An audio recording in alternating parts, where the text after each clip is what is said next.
বাংলাদেশের অন্তর্বর্তী সরকার গৃহীত সংস্কার কর্মসূচিতে পূর্ণ সমর্থন জানিয়েছে উপসাগরীয় রাষ্ট্র কাতার।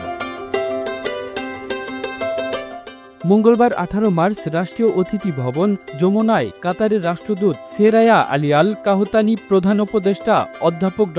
মোহাম্মদ ইউনূসের সঙ্গে সাক্ষাৎ করেন এবং তার সরকারের বার্তা পৌঁছে দেন। রাষ্ট্রদূত প্রধান উপদেষ্টাকে বলেন, বাংলাদেশকে সব ধরনের সহায়তা দিতে কাতার আগ্রহী। বাংলাদেশের সংস্কার কর্মসূচিতে কাতারের পূর্ণ সমর্থককে চমৎকার অভিহিত করে অধ্যাপক ইউনূস দেশটির আমিরকে ধন্যবাদ জানান। তিনি বাংলাদেশের ঘনিষ্ঠ বন্ধু হিসেবে পাশে থাকার জন্য কাতার সরকারের প্রতি কৃতজ্ঞতা প্রকাশ করেন।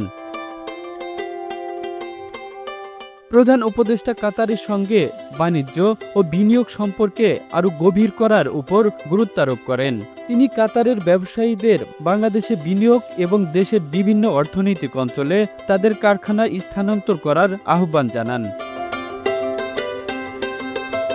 বাংলাদেশ এখন ব্যবসায়ের জন্য প্রস্তুত উল্লেখ করে অধ্যাপক ইউনূস বলেন, আমরা চাই কাতারের ব্যবসায়ীরা এখানে সম্ভাবনা অন্বেষণ করুক।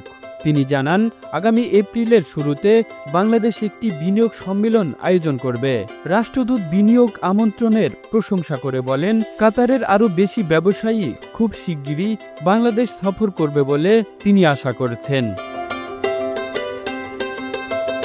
সাক্ষাৎকারে অধ্যাপক ইউনূস তার সরকারের সংস্কার কর্মসূচি এবং রাজনৈতিক দলগুলোর সঙ্গে সংলাপের জন্য সংগঠিত ঐক্যমত কমিশনের কার্যক্রম তুলে ধরেন।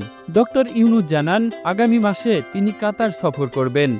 সেখানে গ্যাস সমৃদ্ধ উপসাগরীয় দেশটিতে একটি আন্তর্জাতিক সম্মেলনে যোগ দিবেন।